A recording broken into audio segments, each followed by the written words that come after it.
In 2023, 80 million prescriptions for stimulant medications moved through American pharmacies. 80 million. Enough to place a bottle in nearly 1 out of every 4 households in the country. Most of these prescriptions carried the same promise they had carried for decades: the restoration of focus, the quieting of a restless mind, the ability to sit still, to finish, to perform. But behind that number lies something harder to measure, a question that has followed these medications from the beginning, through laboratories, classrooms, boardrooms, and bedrooms, across nearly a century of use. A question medicine has tried to answer and failed to answer and tried again. What does it mean to chemically reshape the way a human being pays attention? And what happens when an entire society begins to do it at scale, without fully understanding what these molecules may be doing to the brain over time? The answer is still unfolding, and the story that leads to it begins not with children, not with classrooms, not with diagnoses. It begins with a molecule. It is 1887. In a German lab, a Romanian chemist named Lazar Adelano synthesizes a compound he calls phenylisopropylamine. He is not searching for a treatment. He is not thinking about the brain. The compound is recorded, archived, and largely forgotten. For decades, it sits in chemical literature, silent, unused, waiting. 40 years pass. In 1927, an American chemist named Gordon Alls is searching for something else entirely, a replacement for ephedrine, a decongestant in short supply. He resynthesizes the same compound Adelano made. This time, he tests it. What he finds surprises him. The molecule is a stimulant. It quickens the heart, sharpens alertness, suppresses appetite, produces, in his own words, a sense of well-being. The pharmaceutical industry takes notice. By 1932, Smith, Kline, and French is marketing the compound in an inhaler under the brand name Benzedrine. It is sold over the counter, promoted for nasal congestion, but almost immediately, people begin using it for something else. Students, writers, truck drivers, soldiers. They discover that this small chemical delivers something modern life increasingly demands: the ability to stay awake, stay sharp, and stay productive. No one yet calls this treatment. No one yet calls it a disorder. The first hint that stimulants might do something unexpected in certain children appears in 1937. A physician named Charles Bradley, working at a home for children with behavioral problems in Rhode Island, administers Benzedrine, not to treat hyperactivity, but to relieve headaches following a medical procedure. What he observes is startling. The children become calmer. They focus longer. Their schoolwork improves. Bradley publishes the finding. He calls the effect paradoxical, a stimulant producing stillness. But the discovery fades. It does not reshape practice. For more than 25 years, it remains little more than a footnote. Meanwhile, amphetamine use expands elsewhere. During the Second World War, militaries distribute stimulants to maintain wakefulness and endurance. After the war, millions of tablets remain in civilian circulation. By 1950s, amphetamines are prescribed for depression, fatigue, and weight loss, sometimes with little hesitation, sometimes with no prescription at all. It is in this atmosphere of quiet confidence in stimulant safety that medicine begins, slowly, to revisit Bradley's forgotten observation. In 1944, in Switzerland, A chemist named Leandro Pinizon synthesizes a related compound at Ciba Pharmaceutical Company, milder than amphetamine, structurally similar. Pinizon gives it to his wife, Marguerite, nicknamed Rita, who finds it improves her tennis performance. He names the compound Ritalin. Ciba brings Ritalin to market in 1954 for depression, chronic fatigue, and narcolepsy. Not children, not yet. But in 1961, the U.S. Food and Drug Administration adds a new indication: behavior problems in children. The door opens. At the same time, psychiatry is attempting to formalize mental diagnosis.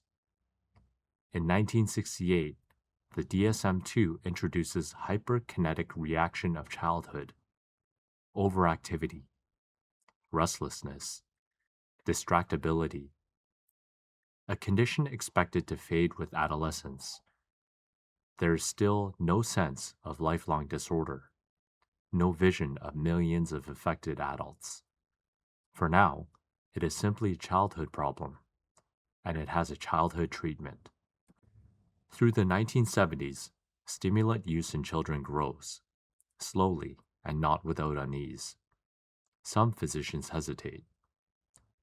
These are Schedule II substances, classified alongside cocaine and morphine for abuse potential. Parents worry. Congress holds hearings, but the medications work. Teachers see change. Parents see change. Children who could not sit still begin to sit still. Children who could not finish begin to finish. The debate continues, but so do the prescriptions. By 1990, U.S. methylphenidate production reaches roughly 1,768 kilograms. Within 5 years, it will exceed 10,000. Within 10, nearly 15,000. Something is shifting, not only in the manufacturing, but in how society understands attention itself. In 1980, the DSM-3 renames the condition attention deficit disorder, shifting emphasis away from visible hyperactivity toward the invisible mechanics of focus. This change is subtle. Its consequences are not. Hyperactivity can be seen. Attention cannot. The diagnosis widens. By 1987, the name changes again. Attention Deficit Hyperactivity Disorder. Criteria evolve. Subtypes reorganize. And quietly, something else begins. Parents request evaluation. Teachers suggest testing. Medication becomes not only treatment for disorder, but a tool for navigating the rising demands of childhood itself. No one plans this shift. It emerges from thousands of individual decisions across classrooms and clinics. The consequences are still invisible. In 1990, roughly 600,000 American children take stimulant medication. By 1997, about 3% of school children carry a diagnosis. In 2003, 7.8%. 2007, 9.5%. 2011, 11%, about 6.4 million children. This is not gradual change. It is transformation, and it is uneven. Some regions diagnose far more than others. The reasons remain uncertain. The growth continues. Then, the diagnosis itself begins to move. For decades, ADHD is considered childhood limited. Children are restless. Adults grow out of it. In 1976, researcher Paul Wender proposes something radical. The condition may persist into adulthood. For years, the idea is disputed. Slowly, evidence accumulates.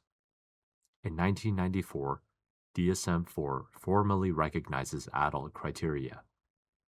In 2007, Vyvanse is approved for children, and soon after for adults. By 2013, DSM-5 lowers adult symptom thresholds and raises the childhood onset age. The diagnosis expands beyond classrooms into workplaces, universities, and daily adult life. Prescribing patterns begin to change. Between 2014 and 2019, stimulant use in young children declined slightly. In adults, it accelerates. Prescriptions rise year after year among professionals, parents, students, people who feel they cannot keep pace. In 2022, women received more stimulant prescriptions than men for the first time. In 2023, more than 15 million American adults report a current ADHD diagnosis, over half diagnosed only in adulthood. What began as a niche treatment for hyperactive boys has become something far larger, a mass medical phenomenon, reaching across age, gender, and profession. And the quiet questions once confined to journals are now asked by millions. What are these drugs doing? Not just today, but across years and decades of use. What are they meant to change? And what happens when a society begins to chemically redraw the boundary of normal attention at a scale never before seen? While the science of long-term consequence remains unfinished, the answers are still uncertain, and the uncertainty is growing at the same pace as the prescriptions. The numbers tell one story. The lived experience tells another. Behind every prescription filled, every diagnosis written, every accommodation granted in a classroom or lecture hall, there is a person trying to make sense of their own mind, trying to understand why focus comes easily to some and not to others, trying to meet expectations that seem quietly, persistently harder for them to meet. For many, this reckoning begins in the years between childhood and adulthood, when academic demands intensify, when independence increases, when the structures that once compensated for distraction begin to fall away. It rarely begins dramatically. It begins quietly.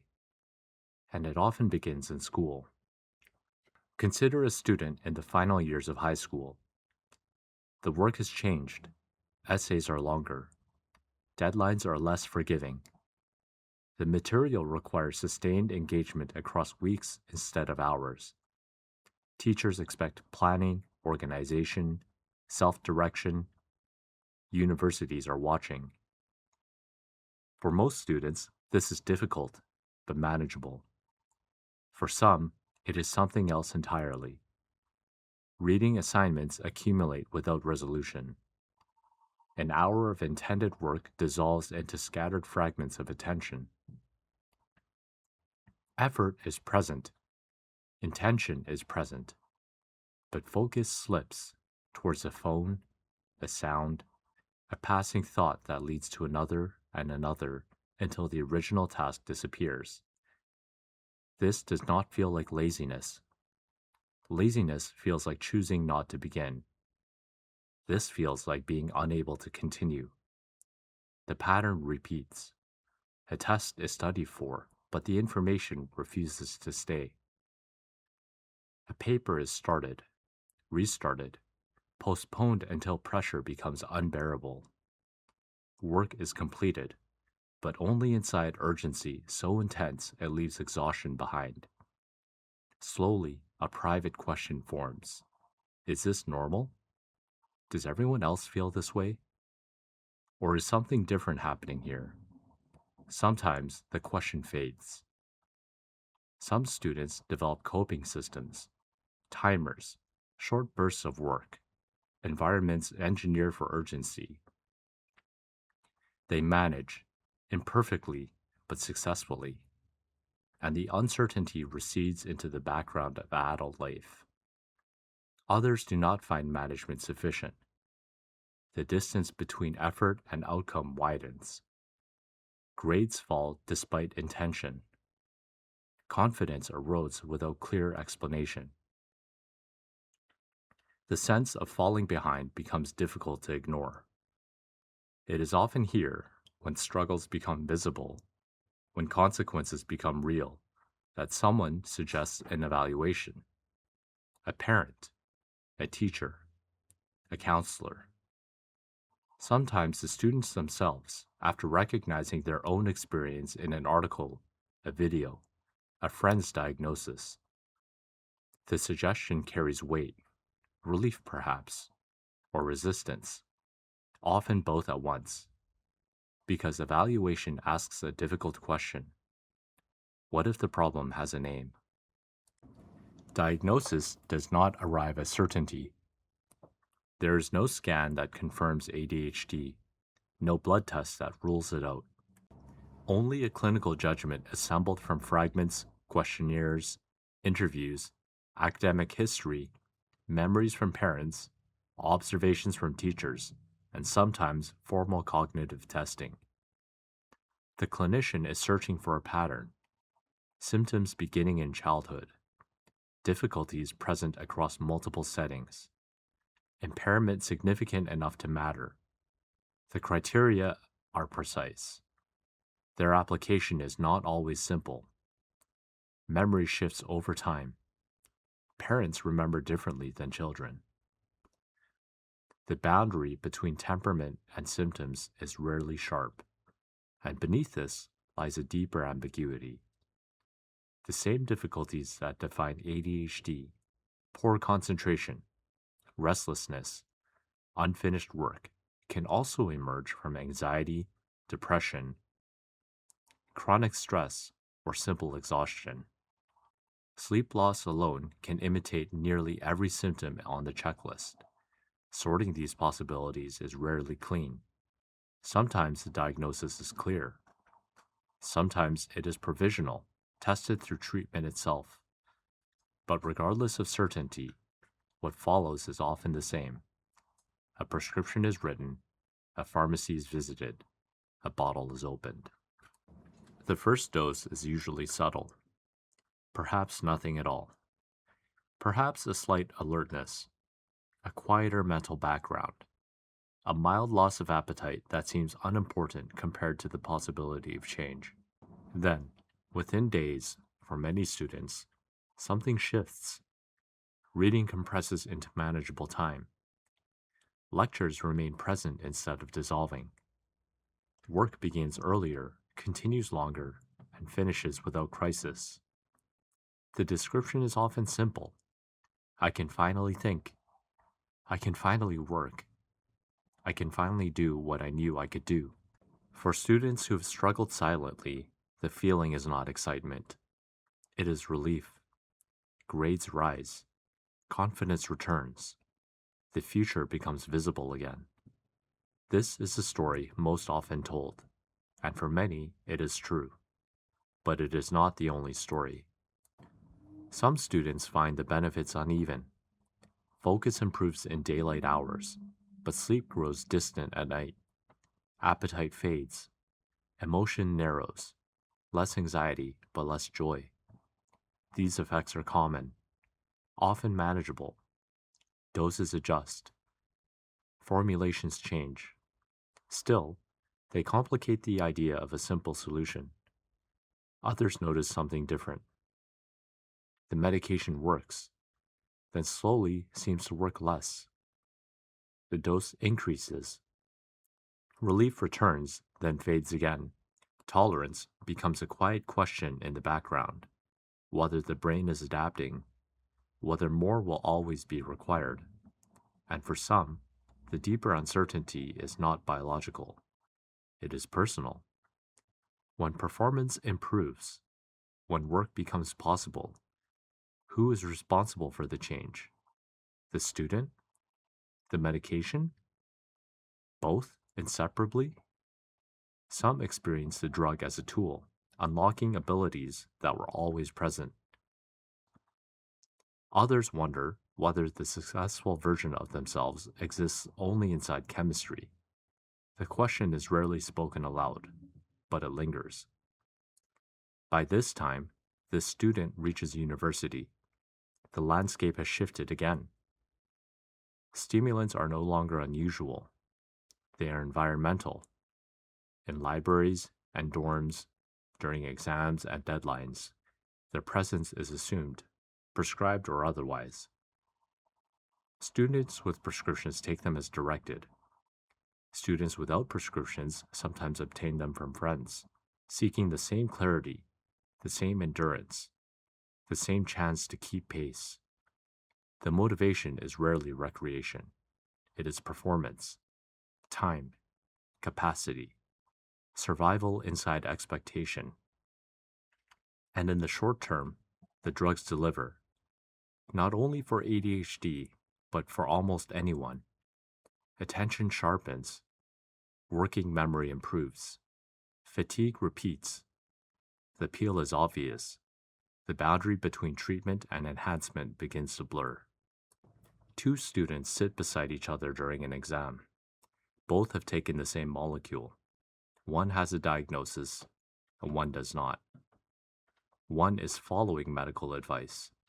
The other is violating rules. The chemistry is identical. Only the label differs. And the moral clarity that once seemed simple begins quietly to dissolve. The student who began in confusion, wondering why focus felt unreachable, is now part of something much larger. Millions share the same path. Millions share the same relief. Millions share the same unanswered questions. Prescriptions rise. Diagnoses expand. Uncertainty grows alongside both, because the medication is changing something real inside the brain. This is not speculation. It is mechanism. Dopamine systems adapt. Neural pathways recalibrate. Attention itself is being chemically reshaped. What this means across years of development, or decades of adult life, remains uncertain. The studies are short. The future is long. The most important answers do not yet exist, and so the student continues forward with the same knowledge shared by millions. It helps, for now. What it means later, no one can fully say. The relief feels immediate. The uncertainty moves more slowly, because beneath the lived experience, beneath the improved grades, the restored confidence, the quiet sense of control returning, there is a scientific story unfolding at a different pace. A story about chemistry, about adaptation, about how the brain responds when attention itself becomes a target of medicine. Stimulant medications act on one of the most studied signaling systems in the human brain, dopamine. In regions responsible for planning, motivation, and sustained focus, especially the prefrontal cortex, dopamine helps regulate which thoughts remain in the foreground and which fade into the background noise. Too little signaling in these circuits is associated with distractibility, impulsivity, difficulty sustaining effort across time. Stimulants increase the availability of dopamine and norepinephrine in these pathways, not by creating attention directly, but by strengthening the neural signals that allow attention to persist. At therapeutic doses, this effect is subtle. Not euphoria, not intoxication, simply a shift in signal to noise. The mental equivalent of bringing a blurred image into focus. This is why the medication can feel transformative without feeling dramatic. And it explains a paradox that has shaped their history from the beginning. The same compounds that calm a restless child can stimulate a tired adult. The same molecules used medically are also used non-medically for endurance, performance, and wakefulness. The pharmacology does not distinguish between purposes. Only context does. But the brain is not static. Whenever chemistry is changed repeatedly, biology begins to respond. Receptors adjust their sensitivities. Transport proteins alter their numbers. Neural systems recalibrate towards equilibrium. This process, adaptation, is not unique to stimulants. It occurs with antidepressants, sedatives, opioids, and many other drugs. What makes stimulants different is a developmental window in which they are often used: childhood, adolescence, years when the brain is still organizing itself, refining circuits of attention, reward, and self-control that will shape behavior for decades. Imaging studies suggest measurable changes after prolonged stimulant exposure, alterations in dopamine transporter availability, subtle structural differences in specific brain regions, patterns whose long-term meaning remains unclear. Some findings may represent normalization toward typical development. Others may represent compensation. Some may reflect nothing clinically important at all. The difficulty is not absence of data. It is ambiguity. Because the question that matters most, what these changes mean over a lifetime, cannot yet be answered. Short-term efficacy is among the most consistent findings in psychiatric medicine. Across controlled trials lasting weeks or months, stimulants reliably reduce core ADHD symptoms more than placebo. Teachers observe improvement. Parents observe improvement. Patients themselves report clearer focus and reduced impulsivity. Few treatments in mental health demonstrate effects this consistent, this rapid, and this reproducible. But the timeline of treatment extends far behind the timeline of trials. ADHD is rarely treated for weeks, often for years, and sometimes for decades. And this is where the certainty begins to thin. The largest long-term study ever conducted, the multimodal treatment study of ADHD, followed children across many years. At 14 months, intensive medication management produced clear symptom improvement. By 3 years, differences between treatment groups had narrowed. By 8 years, they had largely disappeared. By 16 years, the original treatment strategy no longer predicted adult outcome. Researchers were careful in interpretation. Randomization had ended early. Many confounding variables emerged across time. The study did not prove medication fails long-term, but it did not prove enduring benefit either. Instead, it revealed something quieter and more unsettling. For a condition treated across lifetimes, the strongest evidence lasts only months. Systematic reviews echo this limitation. Many stimulant trials remain short in duration. Risk of bias is common. Long-term functional outcomes, education, employment, relationships, well-being, are rarely measured with the same rigor as symptom scores. Ethical constraints play a role. Long, placebo-controlled trials in children are difficult to justify once short-term benefit is known. But ethical limits do not erase scientific uncertainty. They simply define its boundaries. And inside those boundaries, essential questions remain unanswered. Does long-term stimulant treatment change life trajectory, or mainly relieve symptoms while treatment continues? Do benefits persist after medication stops, or depend on ongoing exposure? Does early treatment protect development, or merely stabilize behavior within demanding environments? Medicine does not yet know. Dependence introduces another layer of complexity. Therapeutic stimulant use can produce tolerance. Stopping treatment may bring fatigue, low mood, or intensified symptoms. Whether this reflects withdrawal, return of the underlying condition, or both intertwined is often impossible to separate clinically. Most patients who discontinue eventually restart. Some do not. Why certain individuals sustain function without medication while others cannot remains poorly understood. Yet these medications carry the same regulatory classification as substances known for abuse potential, Schedule 2, shared, in legal terms, with morphine and cocaine. This dual identity, essential treatment for some, misused stimulant for others, has followed the drugs throughout modern history. Meanwhile, diagnosis itself has expanded. ADHD remains a clinical construct, defined by behavior, not biology. No biomarker confirms it. No scan excludes it. Only patterns of attention, activity, and impairment interpreted through evolving criteria. Across successive diagnostic manuals, thresholds have shifted. Age limits widened. Adult recognition increased. The result is visible in epidemiology. What was once considered rare is now common across childhood and adulthood. Some of this reflects genuine under-recognition in the past.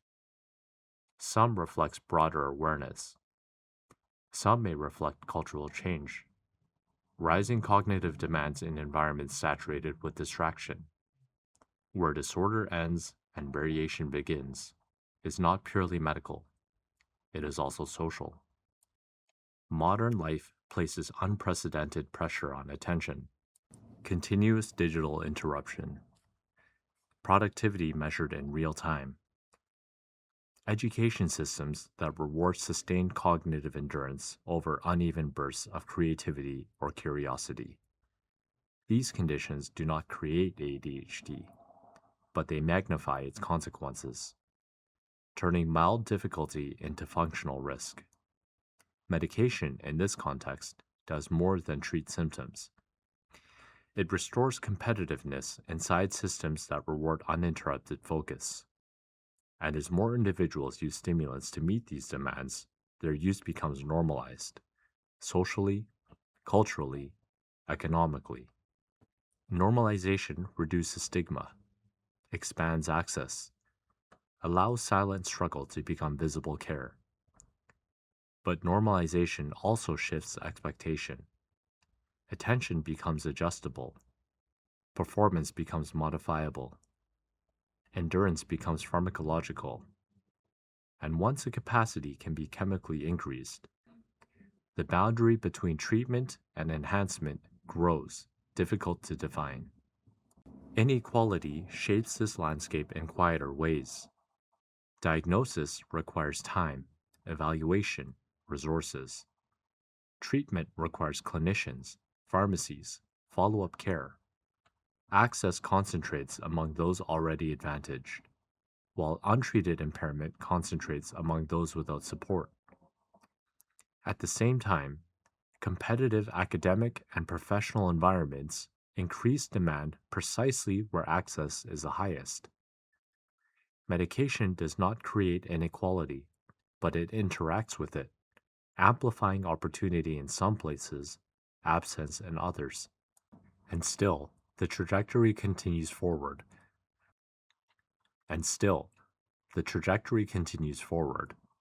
New non-stimulant medications, digital diagnostic tools, neurotechnology promising cognitive training or enhancement, telehealth systems expanding prescription access across geography. Each innovation offers possibility. Each introduces new uncertainty. Because the central question has not changed. What happens when millions of developing adult brains adapt, year after year, to chemistry designed to sustain attention? Science is still catching up to a social transformation already underway. The science moves slowly.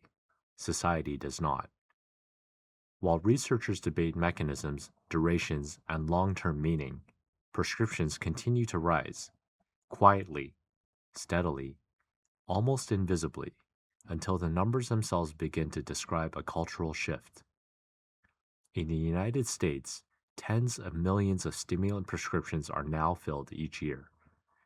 In Canada, the upward curve is even steeper in some regions, with the fastest growing growth among adults who were never diagnosed in childhood. These medications are no longer unusual. They are ordinary, integrated into mornings, routines, expectations. A dose before school, a refill before exams, a tablet beside a laptop taken with the first coffee of the day. For many people, the benefit is unmistakable. Noise softens, tasks organize themselves. Time becomes usable again. Relief, quiet, practical, unspectacular, is what keeps the system moving forward. And relief, once normalized, begins to reshape the environment around it. Modern institutions increasingly assume sustained attention. Schools reward stillness and completion. Universities reward endurance across nights of study. Workplaces reward uninterrupted responsiveness. Emails answered quickly. Projects delivered continuously. Focus maintained across hours of cognitive demand. Medication does not create these expectations, but it makes meeting them more possible. And when meeting them becomes more possible for some, the baseline quietly shifts for everyone. Not by policy, not by announcement, but by adaptation. A new normal forms, one measured not against human limitation, but against chemically supported performance. This is where the story leaves the clinic and enters culture. Because once attention becomes adjustable, it also becomes competitive. Students compare output. Professionals compare productivity. Entire careers begin to hinge on cognitive endurance, once considered extraordinary and now increasingly routine. The pressure is rarely spoken aloud. It appears instead as friction, falling slightly behind, working slightly longer, needing slightly more effort to reach the same result. For some, medication resolves that friction. For others, it introduces a question. If performance can be improved pharmacologically, what counts as fairness? If diagnosis determines access, what defines diagnosis? If the same molecule sharpens focus in both disorder and normal variation, where does treatment end and enhancement begin? There are no stable answers, only shifting boundaries drawn by medicine, ethics, economics, and time. Inequality moves quietly through the system. Evaluation requires resources. Treatment requires continuity of care. Stable supply requires insurance, geography, availability. Those already positioned to succeed are often best positioned to obtain help sustaining that success. Those without access face the same cognitive demands without the same support. Medication does not create this divide, but it can widen it, turning attention itself into a form of leverage. Technology accelerates the transformation. Telehealth expands prescribing reach. Digital platforms promise faster diagnosis. Algorithms begin to measure behavior, predict focus, optimize performance. New drugs aim for longer duration, lower misuse potential, and different mechanisms. Neurotechnology explores training attention directly through feedback, stimulation, and data. Each development offers hope. Each introduces uncertainty. Because the deeper shift is not chemical, it is conceptual. Attention, once treated as a trait, is becoming something modifiable, adjustable, optimizable. And when a human capacity becomes adjustable, society reorganizes around the adjustment. Yet beneath scale, policy, and performance, the most personal question remains unchanged: identity. When a medication makes thinking clearer, work easier, and life more manageable, who receives the credit? The person? The molecule? Some inseparable combination of both? For many, this distinction does not matter. Function matters. Relief matters. The ability to live without constant internal resistance matters most of all. But the question lingers, quietly, privately, in ways medicine rarely measures, not as philosophy, as experience. Somewhere tonight, someone will take a small pill and wait for the familiar shift, not for pleasure, for traction, for the feeling that effort and outcome might finally align. They will return to their work, their studies, their responsibilities, carrying both relief and uncertainty. Because the science is unfinished, the timelines are short, the long future of millions of treated brains remains mostly unwritten. What these medications ultimately mean, biologically, culturally, and ethically, cannot yet be known, only lived. The history of stimulant treatment is not a story of harm or of salvation. It is a story of a powerful tool entering human life, faster than human understanding can follow. A tool that reduces suffering for many, raises questions for all, and quietly reshapes the boundary between ability and assistance. The work ahead is not only scientific, it is social, ethical, human, to decide how relief should be used, how fairness should be defined, how much of attention we are willing to engineer, and what we might lose if we do. That decision will not come from labs alone, or clinics, or prescriptions. It will emerge slowly across years and generations from the lives of people already living inside the answer.